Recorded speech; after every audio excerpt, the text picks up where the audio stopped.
On 15th March 2020, President Akufo-Addo imposed some restrictions on the country by suspending public gatherings for 4 weeks and directed the closure of all universities, senior high schools and basic schools, public and private, until further notice.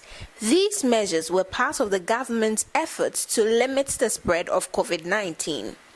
More than 2 months on, these restrictions are still in force, but could be relaxed soon, as President Akufo-Addo gave a hint during this year's Eid celebration. Now, the lingering question on many minds is whether now is the right time to make such a decision, as our case is near 7,000. But if not now, one can also ask, when is the right time to relax these restrictions? First, let's explore the possibility of opening up schools.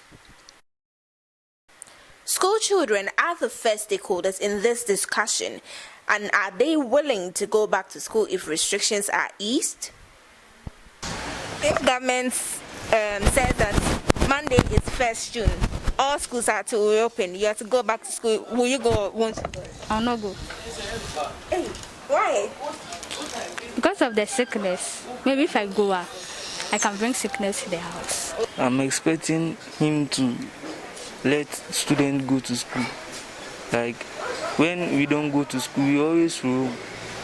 We don't focus on our learning and those things. So I want schools to reopen so that we go to school. Aren't you scared that when you go to school, you may possibly get the coronavirus? No. What's making you not get scared? Because I know that sickness, it can affect me. So. I want to see like the coronavirus cases reducing first before the measures are put in place for us to go back to school. Come again. So you want the cases to reduce first before you go back? Yes, to calm down a little so it will not be that risky for us to go back. But the cases are not reducing. And if government is saying that go back to school on Monday, will you say because the cases are not reducing, you won't go? Yeah, because it will be very risky for us to go back to school. Some teachers shared their opinions too. I'm speaking from a teacher perspective. We will have some worries as teachers of the public institution because we have school systems and classroom arrangement that will actually be very difficult to ensure all of these preventive etiquette. We have clustered classrooms, higher class numbers and all that.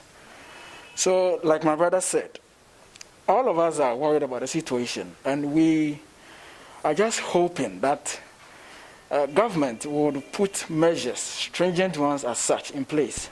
If today government should tell us that this is what I'm going to do for you to be safe to go back to the classrooms and teach, I think we are fine. We are okay to go back and do our jobs. My only problem and worry is that people are saying that we should wait until it is safe for us to go back to school. And my brother will agree with me that from the authority perspective, where authority means the World Health Organization, is saying that this is not leaving us any time soon. So what we should be looking at as a people is that what is the government of the day trying to do? When he presents those measures, then we can all bring it to public scrutiny. We can actually talk about it. If it is going to help us, then we got on board. I don't agree with the concept that everybody should go at once. No, that will be dangerous. Our system cannot contain that. So let us open in a piecemeal. For instance, we can allow the candidate to start first. We know JHS candidates are about to sit for the exam. We know WASI students are about to sit for the exam. Let us start with them. When they go to school and we see that, yes, based on the appraisal that we have done, it is good for other students to come, then we can add them. And gradually, we can open up through this piecemeal approach. Looking at the facilities we have in most of the secondary schools, I don't think they will be able to observe the social distance we are talking of. Looking at the number of students in each class, and also talk of the dormitories, and other school gatherings, I just don't think the students will be able to observe some of these rules and regulations that we have put in place, as in the restrictions. So does it have to do with the space that will accommodate all the students, or the fact that the students will basically not adhere to the principles that have... It's the space. The space is not enough, or it's not available. And also other facilities. Talk of the dormitories.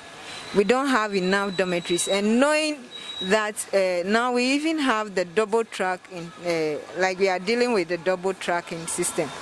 So you can look at the number of students who are in the green and the gold track. If we should ask all the students to come to school or to go to school, what do you think will happen? I don't think there will be enough space for us to accommodate them in order to observe the social distance we are talking about. I would like to suggest that the thermometer, like the gun, this should be provided at every entrance, like the entrance of every school, so that before a student or someone enters the school, they can check if the person is having it, or the temperature is that high. Maybe they can take the person away. But what about parents? Are they willing to allow their kids to go back to school should government say schools are reopened? Since this thing happened, they have been in the house for long, so they are not learning. So I think if government should open the school for them to go, I'll allow them to go. Are you not scared that something can happen to them? They can get the coronavirus? Yeah, I'm scared, but so far as the government have given the way that they should go back to school, I think I'm also free that they have to go and learn. On the general easing of all restrictions, some Ghanaians shared what they expect from government next week. Okay, say about restrictions now. Sorry, so need school so and I say, okay, say still on money war hokaka. But no, pese o money war hokakra. Pese mo ye ho ban na yare no. Nyame mo ye na anomra form. Me who says ade bibia ye okay. For ABC News, I am Adjoa Tenkrama.